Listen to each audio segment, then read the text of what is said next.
My name is Rochelle P. Lawson, and I am 31 years old. We were sitting in a car, pulling up to a glass and steel building downtown, the kind with valet parking and a lobby that smells like money, when my boyfriend glanced at me in the rearview mirror and said, almost casually, "Try not to embarrass me. These people are way above your level."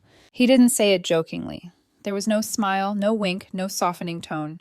Just a statement, delivered like a fact he assumed I already understood.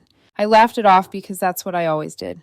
"I'll try," I said, half sarcastic, half used to it. We'd been together a little over 2 years. He worked in marketing, very image-focused, very aware of which rooms mattered and which people didn't. I worked in consulting, but I usually kept it vague because he liked to treat what I did as practical background noise, useful but not impressive. This meeting was apparently important, a private networking dinner with some of his mentors and connections. I wasn't even supposed to come originally.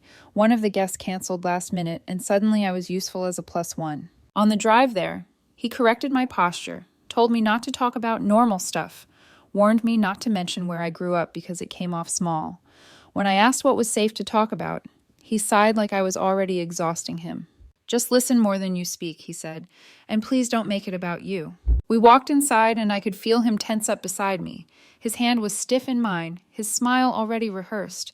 He looked like someone stepping onto a stage, not into a room. The host stepped forward to greet us. He looked at my boyfriend first, nodded politely, then his eyes landed on me, and his entire face changed. "Rochelle," he said, blinking, "is that really you?" I felt my boyfriend's fingers tighten around my wrist. The color drained from his face so fast it was almost impressive. He looked from the host to me and back again, and for the first time since I'd known him, he didn't say a word. The host laughed, that warm, confident laugh people get when they're genuinely happy to see someone. He stepped closer and shook my hand with both of his. "I didn't expect to see you here," he said. "It's been what, 5 years?" My boyfriend finally found his voice. You two know each other?" he asked, and there was an edge to it already, like he didn't like the answer forming. "Know each other?" The host chuckled. "Rochelle practically saved our company back then." I felt my boyfriend's hand slip out of mine. The lobby suddenly felt very quiet. The lobby didn't actually get quieter. People were still talking. Glasses clinked somewhere behind us. Shoes clicked across marble. But for me, everything narrowed to the way my boyfriend stood frozen beside me, like the script he'd rehearsed in his head had just been erased. "Saved your company?" he repeated, forcing a laugh that didn't quite land. "That sounds dramatic." The host smiled, still holding my hand a second longer than necessary. "Dramatic is one word for it," he said easily. "Expensive is another." He finally released me and gestured toward the private dining room. "Come on in. Everyone's already asking where I disappeared to. And Rochelle, it's genuinely good to see you standing on the right side of the table again." That last part made my boyfriend flinch. Not visibly, but I felt it in the way his shoulder tightened when we started walking. Inside, the room opened up into polished wood, low lighting, and conversations that sounded important without ever quite saying anything. Heads turned as we entered. My boyfriend straightened his posture immediately, slipping into performance mode. His hand found the small of my back, more possessive than affectionate, like he needed to reassert where I belonged. As we sat down, he leaned in close. "Just so you know," he muttered, smile fixed, "this is not the place for whatever story you think you're about to tell." I looked at him and realized something unsettling. He wasn't worried about me embarrassing him anymore. He was worried about losing control. Dinner started the way these things always do. Expensive wine, overly precise job descriptions that somehow never explained what anyone actually did. A lot of nodding. A lot of interesting and absolutely. My boyfriend slid right into his element, laughing at the right moments, touching my arm when he wanted to look united, then subtly shifting his chair an inch away when he didn't. Every time someone asked me a question, he jumped in first. "So Rochelle does consulting," he said at one point, smiling tightly. "Very technical stuff, mostly back-end." I raised an eyebrow, but didn't correct him. The host noticed. I could tell. He kept glancing at me with an amused, knowing look, like he was watching a reveal happen in slow motion. Halfway through the first course, someone across the table asked, "So how did you two meet?" My boyfriend answered instantly, "Through friends, very casual." The host chuckled into his glass. "That's not how I met Rochelle." Every head turned toward him. My boyfriend froze, completely still. I could see the calculation happening behind his eyes, trying to decide whether to laugh it off or shut it down. "Oh?" someone said. How did you meet? The host leaned back in his chair, relaxed, clearly enjoying himself. Rochelle was consulting for us during let's call it a sensitive transition. Big acquisition, high risk, a lot of egos in the room. I saw my boyfriend's jaw tighten. She was young, the host continued, glancing at me. But she was the only one in the room willing to tell us the truth when everyone else was too scared to. That earned a few raised eyebrows. What truth? Someone asked. That we were about to lose 8 figures if we didn't kill the deal, he said casually. Board didn't want to hear it. Lawyers danced around it. Rochelle walked in, laid it out, and backed it with data none of us had bothered to look at. My boyfriend turned to me sharply. You never told me this. I shrugged. You never asked. A few people laughed softly. Not at him, at the situation. The host smiled at my boyfriend, still polite. She saved us a lot of money, he said, and a few careers. There was a pause. My boyfriend forced a laugh. Well, she's very modest. But his voice had changed. For the first time that night, he wasn't managing the room. He was reacting to it. He barely touched his food after that. He nodded when spoken to, smiled when someone looked his way, but I could see the tension in his jaw, the way every compliment directed at me landed on him like a small personal insult. So, Rochelle, a woman across the table said, swirling her wine, are you still consulting independently? Before I could answer, my boyfriend cut in. She keeps busy, nothing too crazy. The host didn't miss a beat. Independent, yes. Selective, too. He looked at me. You turned us down twice after that deal. A quiet ripple moved through the table. My boyfriend's smile twitched. You turned them down? I met his eyes. Didn't fit my schedule. That wasn't the answer he wanted. He leaned closer, voice low and sharp. Since when do you turn down opportunities like this? Since I didn't need them, I replied just as quietly. The rest of the table had moved on, but he stayed stuck on that sentence. I could almost hear him recalculating every joke he'd ever made about me being comfortable instead of ambitious. The host raised his glass. To Rochelle, he said, one of the smartest people in the room who never feels the need to prove it. Glasses clinked. My boyfriend hesitated, then raised his last. He didn't look at me. After the toast, the questions didn't stop. They just changed direction. They stopped flowing through him and started landing on me. Someone asked how long I'd been consulting privately. Another wanted to know what kinds of clients I preferred.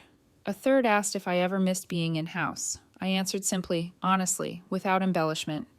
I didn't perform. I didn't posture. I didn't need to. The room wasn't asking me to impress it. It was recognizing something my boyfriend had spent 2 years sanding down. He tried to recover. I could see it in the way he leaned forward, the way his voice got a half step louder, the way he started reframing my answers in real time. She's being modest, he said again. Rochelle likes to downplay things. He smiled at the table like he was translating me into something more palatable. Michael watched this with quiet amusement. Modest is one word, he said. Precise is another. Then he turned to me. You always hated meetings that could have been emails. That got a real laugh from the table. Not polite laughter. Familiar laughter. The kind that comes from shared memory. My boyfriend exhaled sharply through his nose. Someone asked him how we'd decided to come tonight. He opened his mouth, then closed it. It was last minute, he said. A spot opened up. Michael nodded. Lucky timing. Then to me, you didn't tell me you were in town. I didn't know I was coming until today, I said. My boyfriend glanced at me, irritation flashing. He leaned in and whispered, You're enjoying this. I met his eyes. I'm just being myself. He straightened, jaw set. This isn't the place. For what? I asked quietly. He didn't answer. Dinner moved on, but the shift stayed. He stopped interrupting, stopped reframing. He leaned back, listening now, watching the room engage with me in ways he hadn't prepared for. Each time someone asked for my opinion, his smile tightened. Each time I spoke, he looked smaller. Not diminished, just revealed. When dessert arrived, he excused himself to take a call. He stood near the bar, back turned, phone pressed to his ear, nodding too much. When he returned, he didn't sit right away. He leaned down, voice controlled and furious. You made me look stupid. I met his gaze. I didn't say anything untrue. That's not the point, he snapped. You should have warned me. Warned you about what? I asked. That I'm not who you pretend I am? His mouth opened, closed. He straightened as someone glanced our way, the smile snapping back into place, but his hand shook when he picked up his glass. From there, the rest of the dinner felt like pressure building under glass. He stayed quiet, nodding when spoken to, laughing half a beat too late. I caught him staring at my hands once, like he was trying to reconcile them with the version of me he'd been carrying around. Michael seemed to enjoy himself more by the minute. "So what are you working on now?" he asked me casually. "Advising a few private clients," I said. "Some restructuring, some exits." "Still turning down boards?" he asked. "Still," I said. That earned another ripple. My boyfriend exhaled sharply. An older man leaned forward. "We've been trying to bring someone in with your background," he said. "Quiet operators are hard to find." My boyfriend perked up instantly. "She's very loyal," he said quickly, "sometimes to a fault." I looked at him. "Loyal to what?" He blinked. "To people, commitments." Michael tilted his head. "Funny," he said. "I always thought Rochelle was loyal to the truth, even when it made people uncomfortable." The table went quiet again. Not awkward, attentive. I realized then what this night had become. He brought me here to blend into the background. Instead, I was becoming context he hadn't prepared for. After dessert, people stood, exchanging cards, making plans that would never happen. My boyfriend pulled me aside near the bar, gripped tight on my arm. "Why didn't you ever tell me any of this?" he demanded under his breath. "I didn't hide it," I said. "I just didn't shrink it for you." His eyes flashed. "I made you sound relatable." I nodded slowly.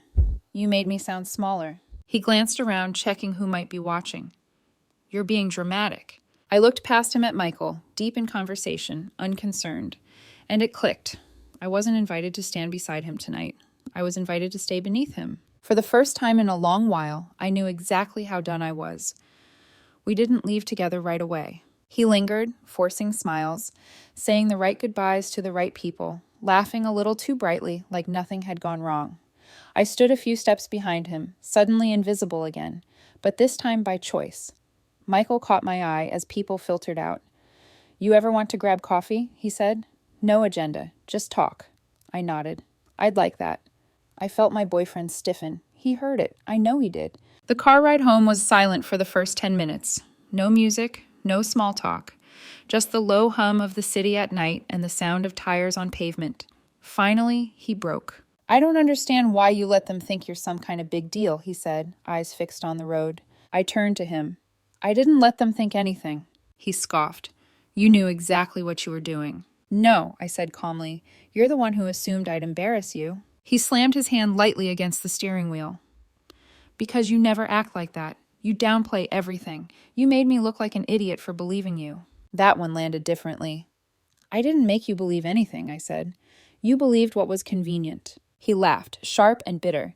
"Oh, please, don't turn this into some moral lecture. This was supposed to be my night." I looked out the window at the lights passing by. "I wasn't trying to fit into your world," I said. "I thought we were building one together." He pulled into the driveway and cut the engine. The silence that followed was heavier than the one before. He stared straight ahead. "So what? Now I'm the villain." I looked at him, really looked at him, and felt nothing rise up to defend us anymore. "No," I said. "You're just not the person I thought you were." He turned toward me, eyes flashing. "You're overreacting." That was the moment everything ended for me. Not the dinner, not the toast, not the comparisons. It was the certainty in his voice that he truly believed he'd done nothing wrong, and worse, that he didn't want to. I opened the door and stepped out. "We'll talk tomorrow," I said. But I already knew there wasn't going to be a tomorrow for us. We didn't talk the next day or the day after that. He treated the silence like a strategy, like if he waited long enough, I'd come back apologizing for misreading things. That was always how it went. I'd smooth it over, make it easy, shrink myself back down to the version he was comfortable standing next to. Something in me had gone quiet instead. On the third day, he cornered me in the kitchen while I was making coffee, arms crossed, tone sharp. "So what, you're just punishing me now?" I didn't look up. "I'm just thinking." "About what?" "How I embarrassed you." I almost laughed. "You didn't embarrass me. You revealed yourself." His face hardened. I was protecting my image. "That's the problem," I replied. "You were protecting yourself from me." He scoffed. "You're acting like I committed some huge crime." "No," I said calmly. "You just showed me how you see me." He stepped closer. "I see you as someone who should have told me the truth." "You never wanted the truth," I said. "You wanted me manageable." That hit. I could tell by the way his mouth tightened. "You think you're better than me now?" he snapped. I shook my head. "No, I think I don't belong here anymore." He laughed, disbelieving. "You're seriously going to throw this away over one dinner?" "It wasn't the dinner," I said. "It was the comment in the car. It was every warning not to embarrass you. Every joke, every correction." He stared at me like I was speaking another language. You're being dramatic. That word sealed it. I set my coffee down, grabbed my keys, and said, I'm staying with a friend for a bit. His confidence cracked for the first time. Wait, what? You can't just leave. I met his eyes, calm and detached. I already did. You just didn't notice. And when I closed the door behind me, I didn't feel angry. I felt light. Staying at my friend's place gave me something I hadn't had in a long time. Distance without pressure. No commentary, no corrections, no one watching my tone to see if it needed adjusting.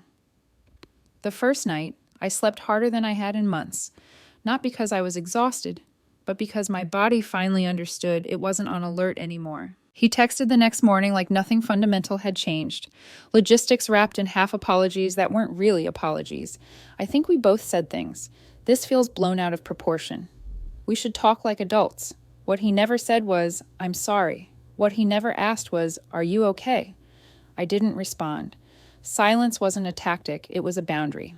On the fourth day, he asked to meet. Neutral ground. A coffee shop. Public enough to keep things contained.